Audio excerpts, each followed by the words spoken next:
E aí, pessoal que assiste o meu canal, tudo bem com vocês? Sejam todos muito bem-vindos ao nosso canal. Meu nome é Alba e você está no canal Pouco Tempo.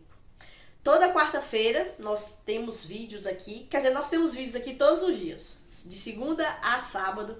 Tem vídeo aqui no canal sobre vários temas, mas na quarta-feira tenho tratado sobre filosofia, uma abordagem histórica, superficial, introdutória, né? Sobre a história corrida da filosofia, história grega, né? Filosofia grega, melhor dizendo, porque existiam aí filosofias em outras locais, filosofias muito interessantes, mas aqui uma abordagem da filosofia grega, porque ela foi a que mais influenciou o Ocidente que nós vivemos, né? Então eu quis trazer essa perspectiva. E nós temos estudado a filosofia, estamos, né, no período da antiguidade. Eu tenho usado alguns autores, alguns livros aqui. E chegamos em Platão. E hoje nós vamos falar sobre, um pouco, resumidamente, sobre a República de Platão, o livro que ele escreveu, do que consta ali, e sobre o mito da caverna. Então, assim, um ponto muito importante da filosofia de Platão. Então, eu queria pedir a você que, por favor, aí já dá aquele like, já compartilha, quiser deixar comentário, fica à vontade também, tá bom? Você dá like, você se inscrever, fortalece o canal e vai ser muito bom também. Então, desde já peço e te agradeço por isso. Então, vamos lá. Sobre a República, né? Um livro que Platão escreve, ele viveu ali no século IV a.C., mais ou menos, por ali. E eu já acho que eu já até falei que Platão ele escreve de forma, ele desenvolve, né, um mecanismo chamado diálogos socráticos, que é uma forma de literatura, de escrita, onde é um diálogo e o seu personagem principal é Sócrates. Lembra que Sócrates, já fiz até vídeo aqui sobre ele, Sócrates não escreveu nada.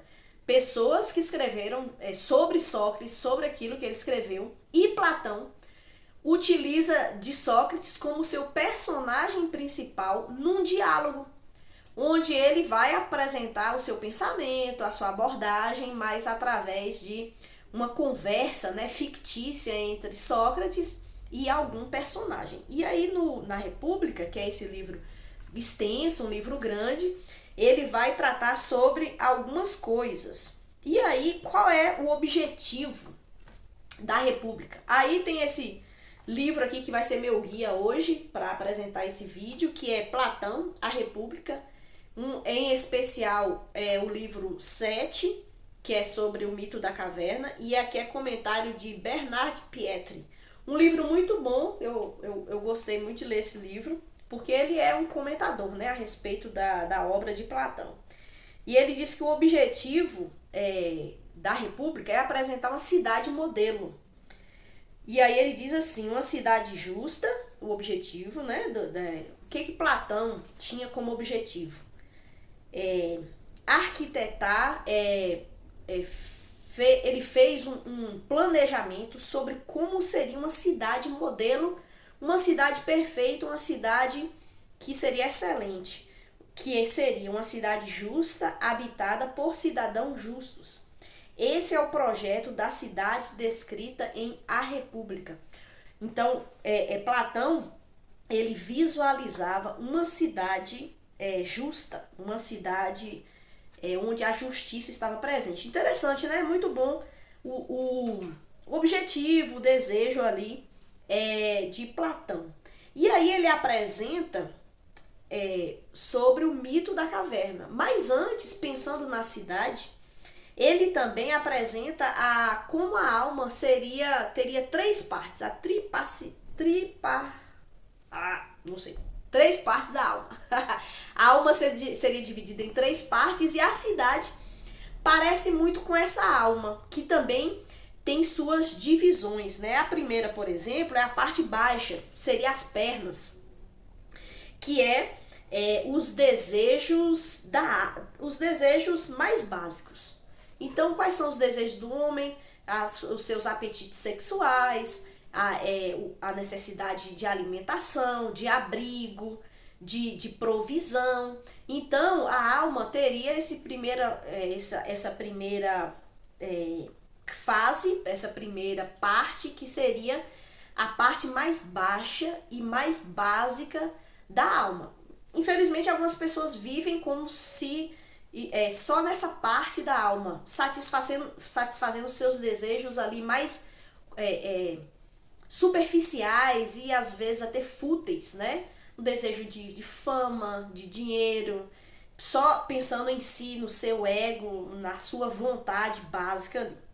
A segunda parte da alma, que aí nós deveríamos caminhar numa progressão para alcançarmos esses níveis, seria a parte timos, relacionada ao peito, ao coração, que aí vem as virtudes, coragem, resiliência, força.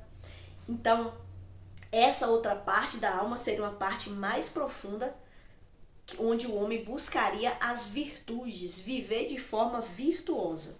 E uma terceira parte da alma seria a cabeça, a razão. Busca a verdade eterna, busca conceitos e a verdade mesmo, porque nós vivemos num mundo, aí ele vai dizer, né, no mundo das ideias, mas um mundo onde nós vemos sombras. E aí é onde entra o mito da caverna. E aí, explicando para você aqui rapidinho, o mito da caverna diz basicamente o seguinte: tinha um grupo de pessoas que viviam dentro de uma caverna escura, todos eles virados para a parede, olhando a parede.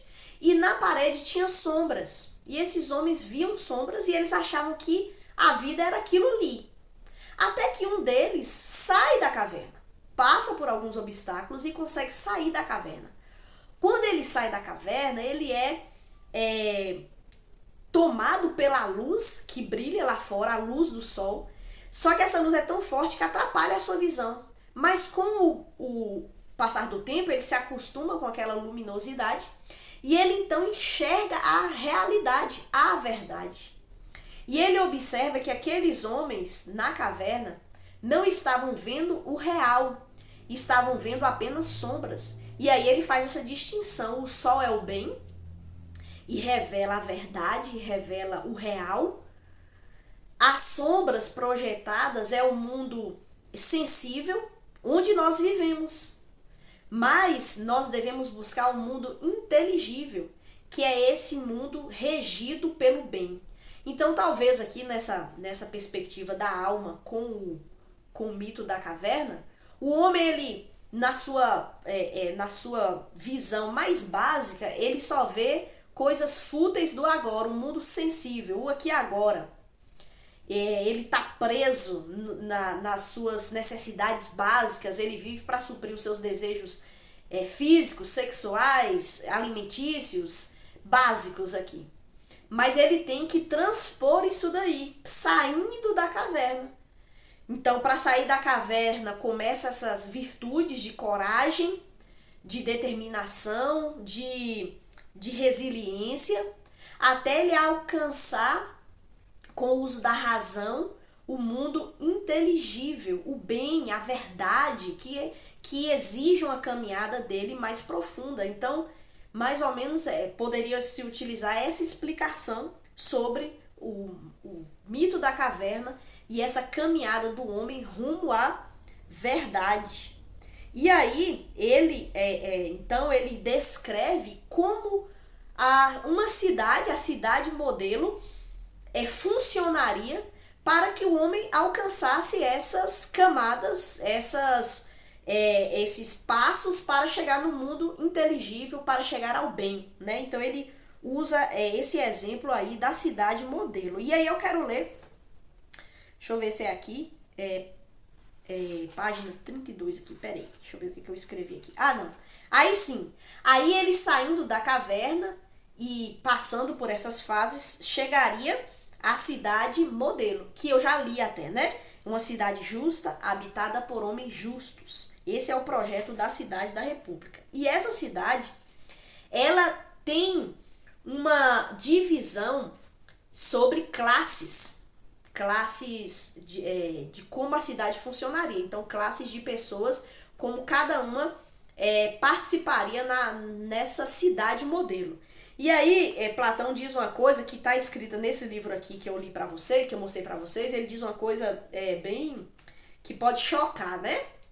Ele fala assim: o que é justo? A pergunta que ele traz, né? O que é justo?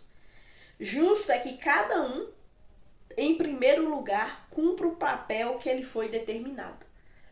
Então, nessa cidade justa, ele já busca alguma explicação do que é justo. Justo é que cada um, em primeiro lugar, cumpra o seu papel. E aí ele vai demonstrar que papéis são esses. Por exemplo, a cidade construída, planejada, ela deveria ter uma classe de artesãos e camponeses, que seriam aquelas pessoas que trabalhariam para sustentar o guardião e o filósofo rei, que aí é a divisão da cidade. Então, na parte primeira ali seriam os camponeses e os artesãos, que trabalhariam para sustentar a cidade. Então, para produzir, para suprir a necessidade do guardião e do filósofo, necessidade como alimento, vestuário, sapatos, construção de casas. Então, toda essa infraestrutura seria dada pelo o camponês e o artesão que, de forma braçal, construiria a cidade. Aí um outro classe de pessoas seriam os guardiões. Os guardiões, eles serviriam para proteger a cidade. Mas aí eles precisariam ser educados com música e ginástica. Ginástica para ter ali habilidades físicas, né? E com música. Por que com música? Porque a música traz harmonia para a alma. Então, a música aqui ela é mais abrangente do que a música que a gente conhece, né? Seria, por exemplo, a poesia, a literatura, que traria à pessoa essa elevação da alma.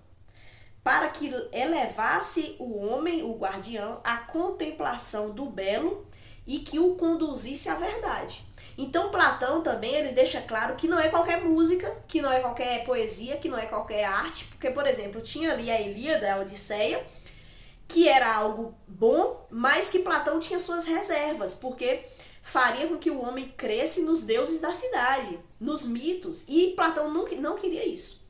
Platão queria que o homem caminhasse para a verdade, mas sem se ancorar nos mitos. Então, Platão ele era bem restrito com relação a que tipo de música. Então não era todo instrumento que Platão iria aprovar, nem toda música que Platão iria aprovar, apenas aquilo que elevaria a alma para a busca do belo, a contemplação do belo e posteriormente a verdade.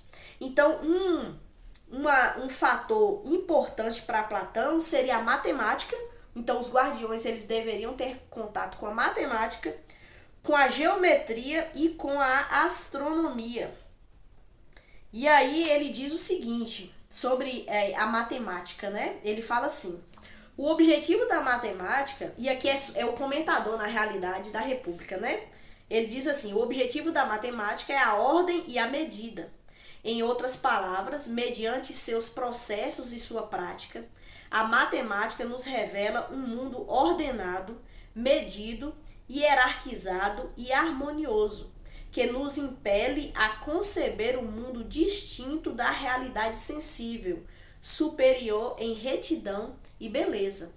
Então é interessante que eles tinham Platão tinha uma visão da matemática que é até transcendente, porque a matemática conduz o homem a compreender que o mundo é ordenado, é medido, é hierarquizado e é harmonioso. Olha só que interessante, achei legal.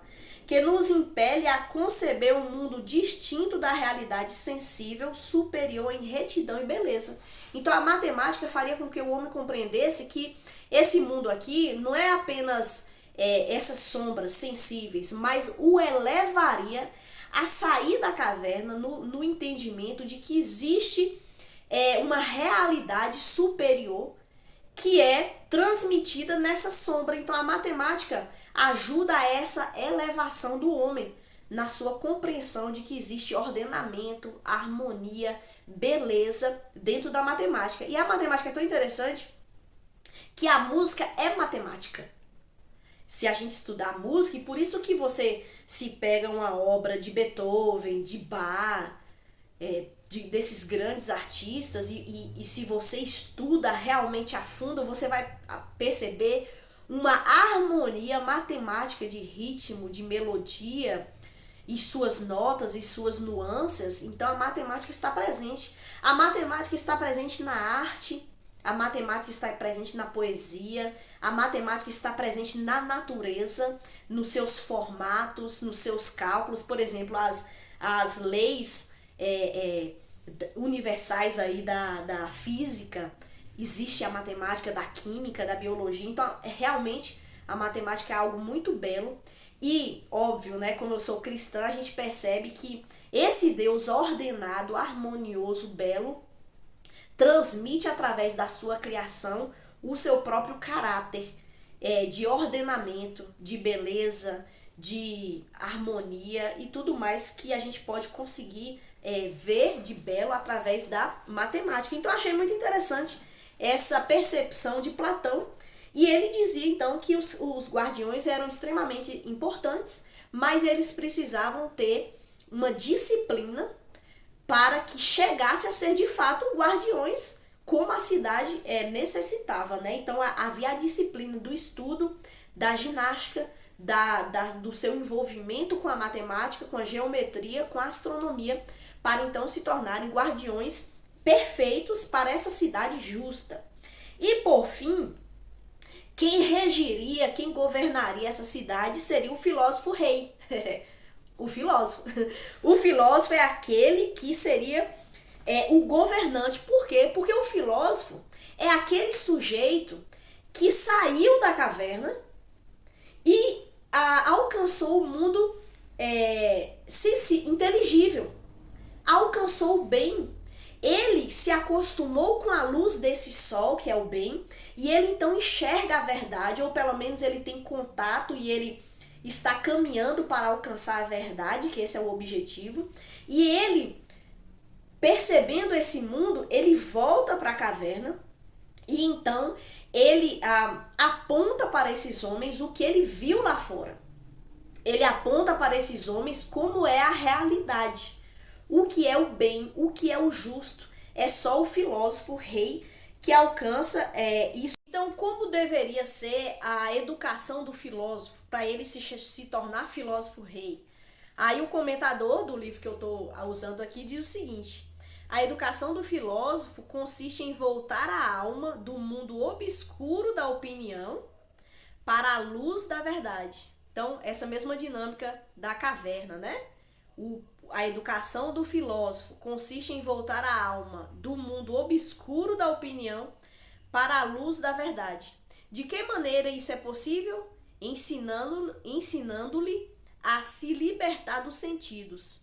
Nesse aspecto é que é útil a matemática. Então, para o guardião, a matemática era importante, mas para o filósofo era muito mais importante, porque era através dela que ele seria liberto dessa base da alma que está só querendo satisfazer os seus desejos mais básicos, para então elevá-lo a coisas maiores, mais transcendentes.